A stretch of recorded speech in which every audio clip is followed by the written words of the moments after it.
Did you know? Modern scholarship is built upon a faulty foundation? If you have a reading where Paul believes that the Torah in any way curses those who are in the covenant, that's a serious problem. The theological aim that is actually, the cart that is set before the horse in this is that we can't have Paul say things like that. So we've got to find ways to make sure that Paul doesn't say those sorts of things. But wait, there's more. There's a lot of Pauline scholars that, as far as I can tell, just don't know their Torah. They don't know Leviticus. They don't know Deuteronomy. They barely know the Psalms, and then you get into the prophets, and it's like, wow, I think a lot of Pauline scholarship that is, in terms of competence, if not belief, functionally Marcionite. And that's just because they don't share the expertise and the fluidity with those texts that Paul himself had. Who was Marcion? He was a borderline Gnostic heretic, denounced by the early church. Can you believe it? Welcome back to the Orthodox Landmarker, as we continue our study in Paul's Restoration Theology. Now remember, in our last video, Dr. Staples pointed out that if we're not familiar with Old Testament books like Leviticus, Deuteronomy, some of the prophets like Isaiah, Hosea, then we're not going to understand the narrative that's going on in the New Testament. We're going to miss a lot of stuff because the New Testament authors just presume that we are familiar with this material. And so in this video, we're going to talk about the curse of the law, the curse of Torah. And so it needs to be pointed out that when Jesus delivers the Sermon on the Mount, he makes this statement. He says, "Think not that I am come to destroy the law or the prophets. I am not come to destroy, but to fulfill." And so what does he mean? I haven't come to destroy the law. What does it mean to fulfill the law? We constantly hear this idea that Paul preaches a law-free gospel. And so we're going to examine that and see if that's really the case. Now, when Jesus talks about the law, not destroying the law, he's talking about the first 5 books of the Bible. That's the Pentateuch, and that's what the Jews referred to as the Torah: Genesis, Exodus, Leviticus, Numbers, and Deuteronomy. And so, again, this is called the Torah by the Jews.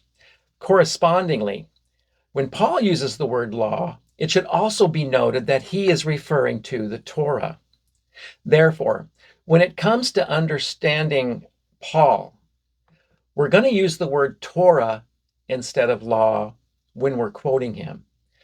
This is necessary to jar us out of our traditional mindset and put us back into the context of a first century Jewish Pharisee.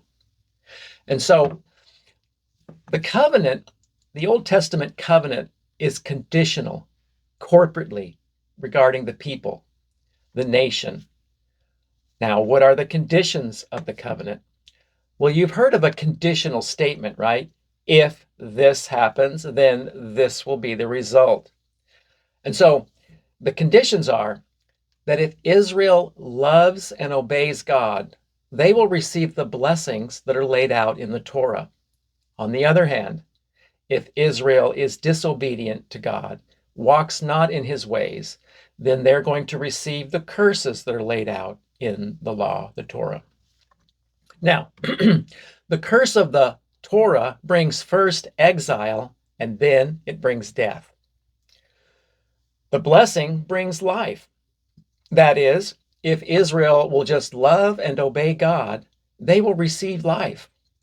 Loving and obeying God is what the Torah specifically states will bring about this life.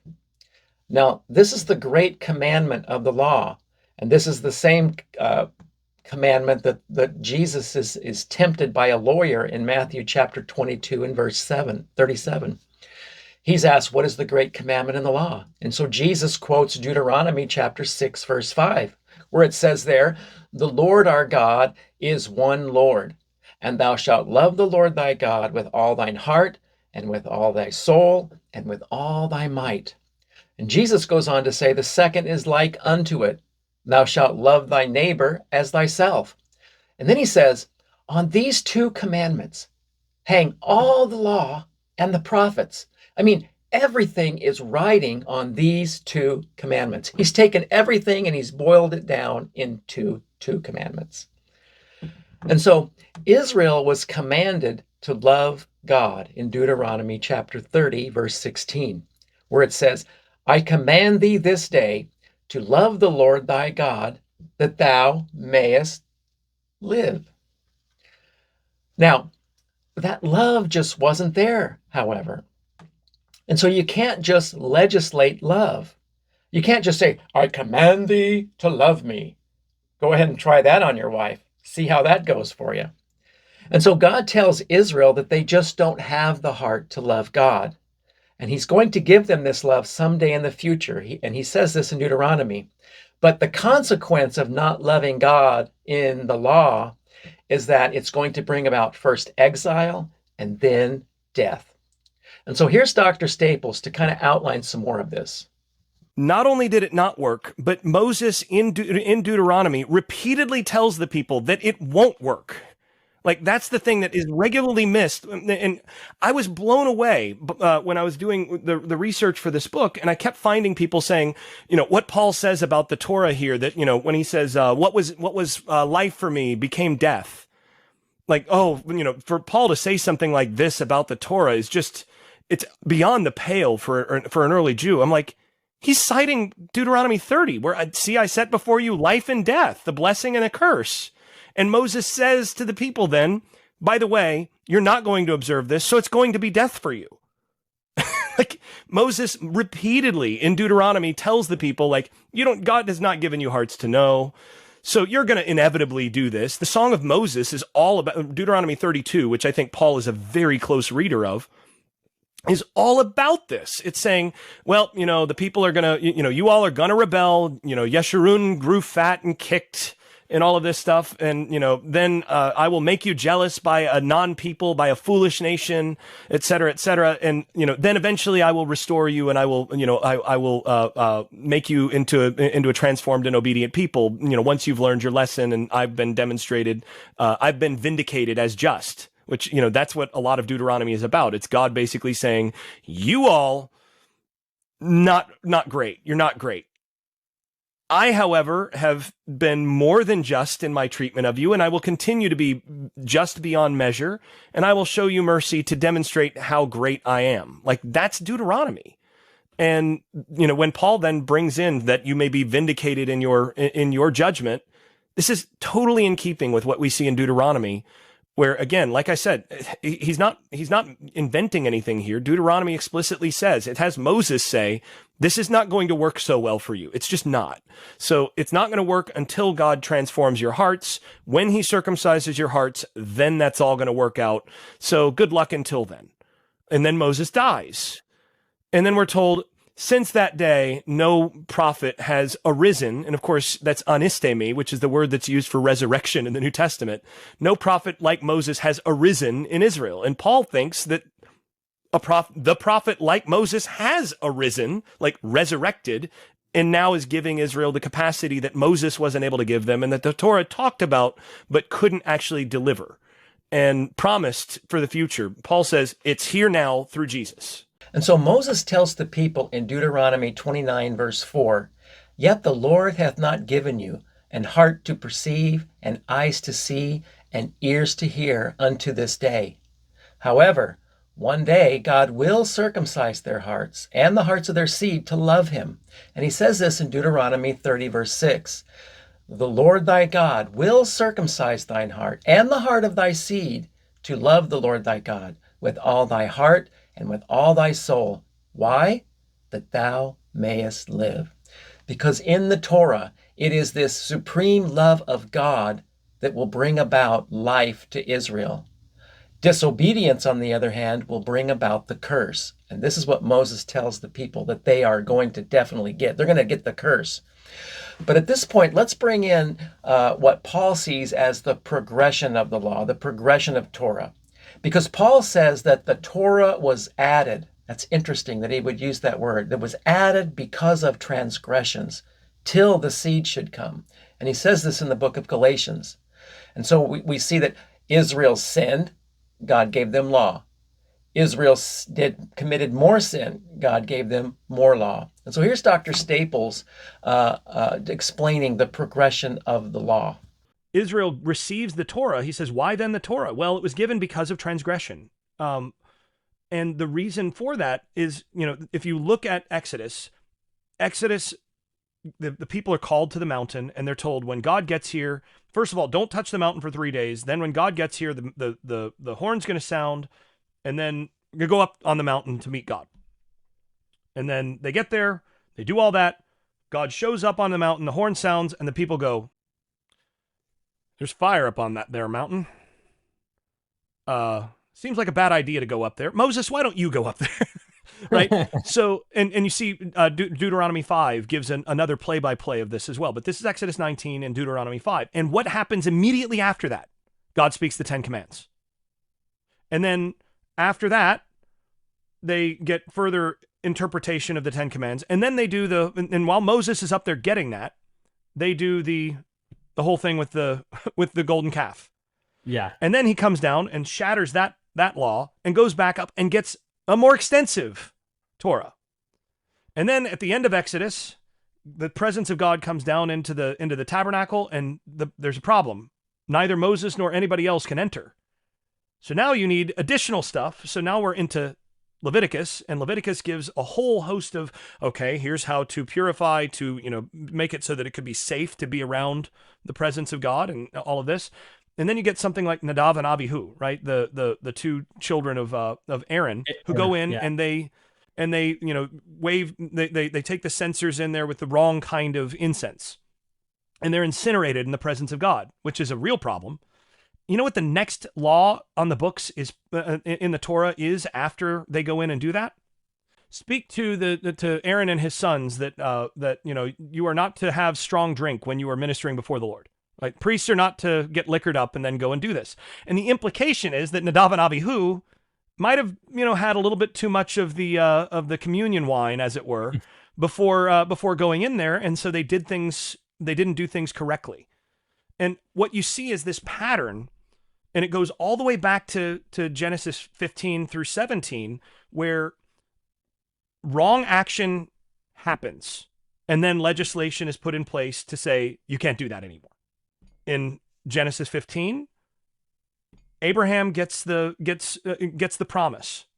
God shows up and says, I'm going to make a covenant with you. You have the whole passing between the pieces thing and all this. And Abraham doesn't actually pass between the pieces. Only God does. So he makes this a binding covenant on himself. I'm going to do this. Here's how this is going to work.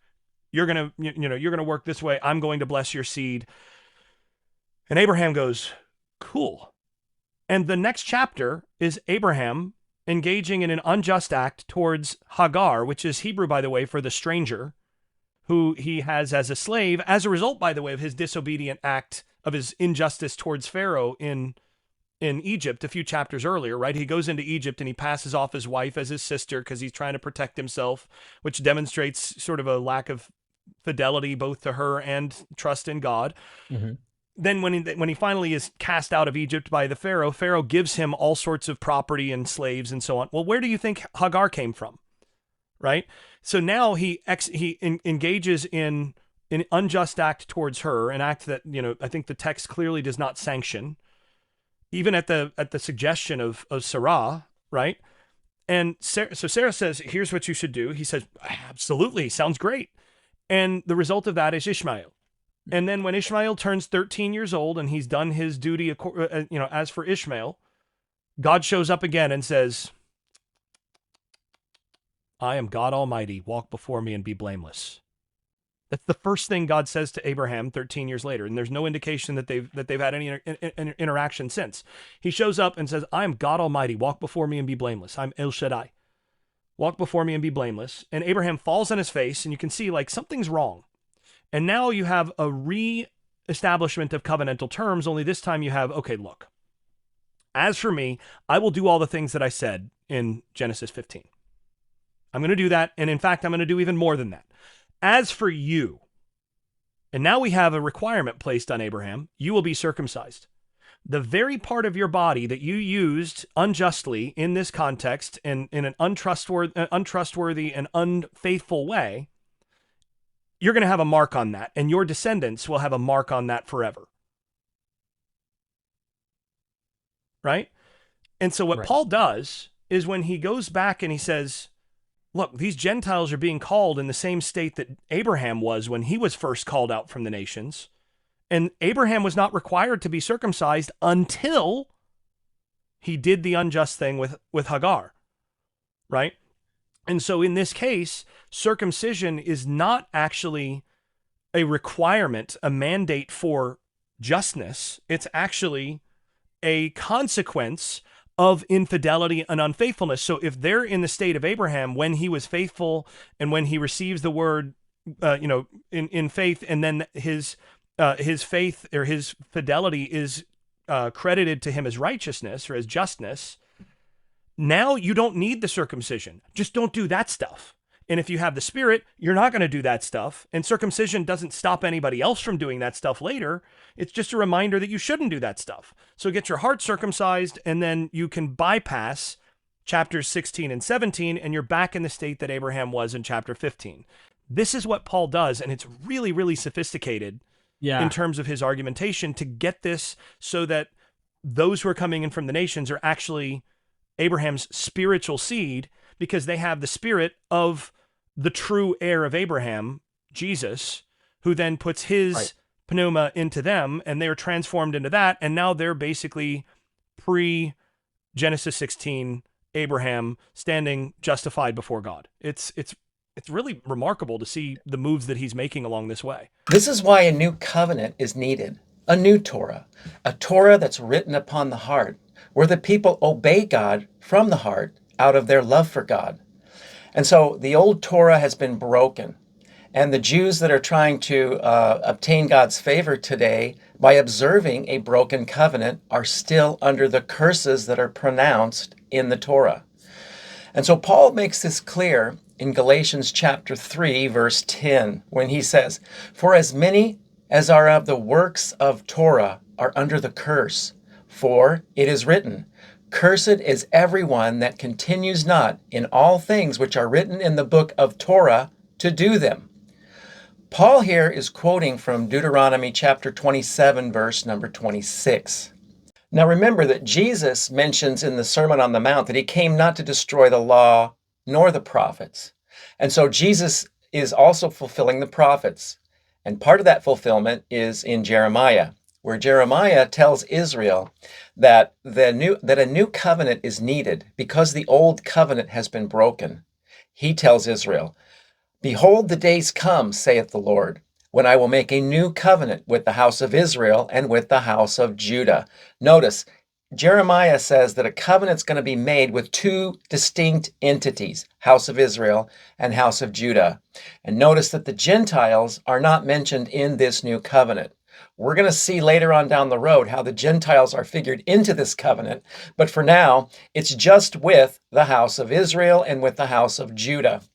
He goes on, "Not according to the covenant that I made with their fathers in the day that I took them by the hand to bring them out of the land of Egypt, which covenant they break, although I was an husband unto them, saith the Lord. But this shall be the covenant." Notice he says, this is what the covenant is, "that I will make with the house of Israel. After those days, saith the Lord, I will put my law in their inward parts, and I will write it in their hearts, and I will be their God, and they shall be my people." And so we see that the old Torah has been broken, but God someday in the future is going to take a Torah and he's going to put it into the heart so that the people will naturally love and obey God, something that they could not do under the first covenant. Now, to demonstrate that the whole house of Israel, Judah and Ephraim are under the curse, have first suffered exile and then death corporately, and this death has passed upon all their seed also, we need to examine what the Torah itself says. Now, in Deuteronomy 28, where God lays out all the blessings and all the curses, we have this thing stated here.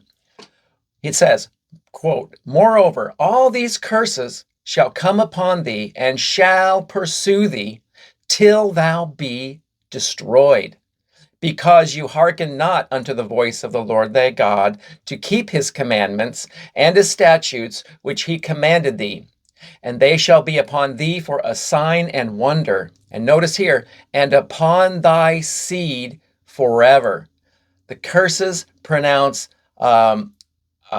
death upon not only just the people corporately in that day, but upon their seed forever. And so Moses then denounces the people, pointing out to them that they will take the curse. Deuteronomy 30.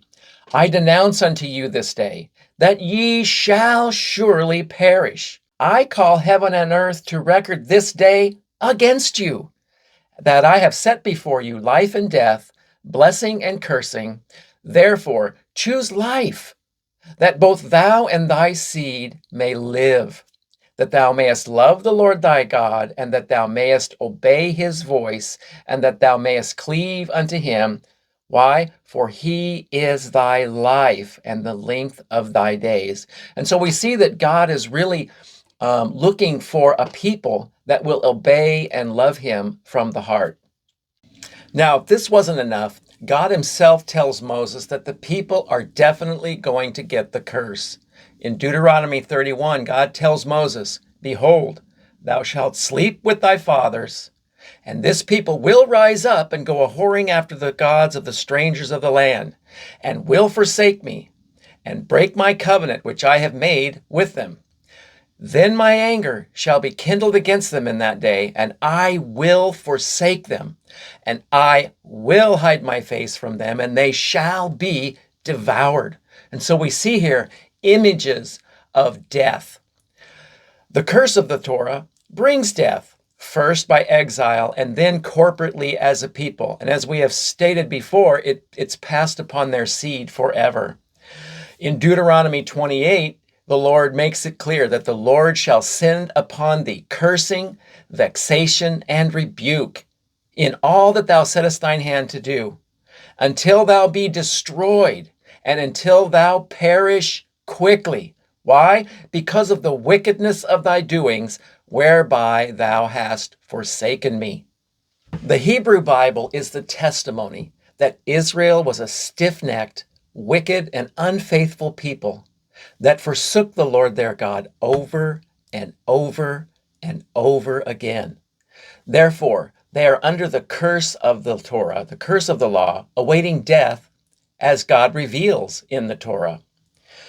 Now, that death has been fulfilled when Hosea, the northern prophet, comes on the scene. He preaches in Hosea that Ephraim has died. That means that the northern kingdom, the northern 10 tribes, are dead. Just like Ezekiel states in Ezekiel 37, dead, dry bones. This is referring to the whole house of Israel. They are awaiting resurrection, like the messianic deliverer that will come and restore them.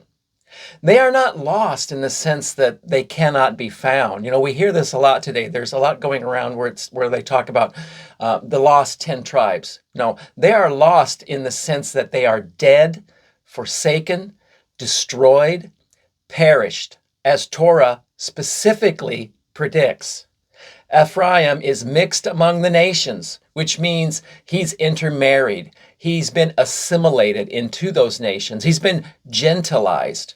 And we're going to come back to that in the next video. Now, Moses specifically states in the law, in the Torah, that Messiah will come sometime in the future. He says, "The Lord thy God will raise up." And that word for raise up there is the same word for resurrect in the New Testament. It's really interesting.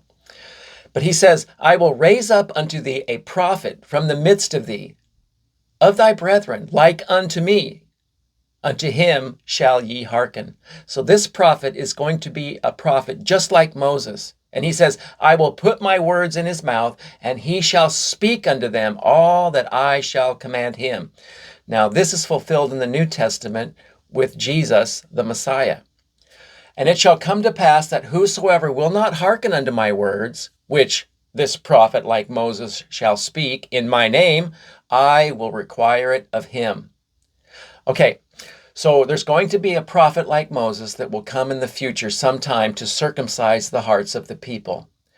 Now, it's very interesting here to note that Paul in Romans chapter 10, verse 4 says this, that he says that Christ is the end of the Torah for righteousness to everyone that believes. This is very interesting language because the very last sentence of Torah begins with these words, and there arose, resurrect, same word, not a prophet since in Israel, like unto Moses, whom the Lord knew face to face. This is stated in Deuteronomy. Oddly enough, Deuteronomy is the very last book of the Torah, and the very last sentence of Torah is mentioned here. Now, I want you to watch this. The apostles in the New Testament are still preaching this same Old Testament message of fulfillment that Paul preaches. The only difference is that Paul is more precise. He's more detailed in his arguments. Why? Because he is a Jewish Pharisee. He's been trained by Gamaliel. He's the intellectual machine that the Lord produced in all of his training to be able to navigate through the Torah and prove that Jesus is in fact the fulfillment of the Torah. And so this is what the apostles are preaching. I want you to notice that Peter proclaims it in Acts chapter 3, verse 22. In his sermon, he says, for Moses truly said unto the fathers, a prophet shall the Lord your God raise up unto you of your brethren, like unto me. Him shall ye hear in all things whatsoever he shall say unto you. Likewise, Stephen, in his sermon in Acts 7, verse 37, states, this is that Moses, which said unto the children of Israel, a prophet shall the Lord your God raise up unto you of your brethren, like unto me, him shall ye hear. I want you to notice that they are all referencing the resurrection of Christ. He is the promised prophet like Moses. Moses states that Israel is under the curse of Torah. All modern Jews that have not received Jesus as the Messiah today are still under the curse of the Torah. And this is why a new covenant is needed, because the first covenant was broken by Israel, who now remains under the very curse that the old covenant promised for infidelity. Now, what is the practical application of all of this? What is the Old Testament problem that God is going to resolve in the New Testament? Well, it's this, that Israel does not have the heart to love and obey God, and this brings death. However, in the New Testament, God promises that he will write his law in the heart, and he will circumcise the heart of his people to love him and to walk in his ways and to obey him. And so, when we come to the New Testament, and there's a dispute about whether or not obedience is necessary to the Christian, what should be our conclusion? And also, when we come to the dispute in the New Testament as to whether or not Paul preaches that there is law in the New Testament versus there is no law in the New Testament, what should be our conclusions? In our next video, we will demonstrate that Israel, the northern kingdom, Ephraim, has died. See you there. God bless.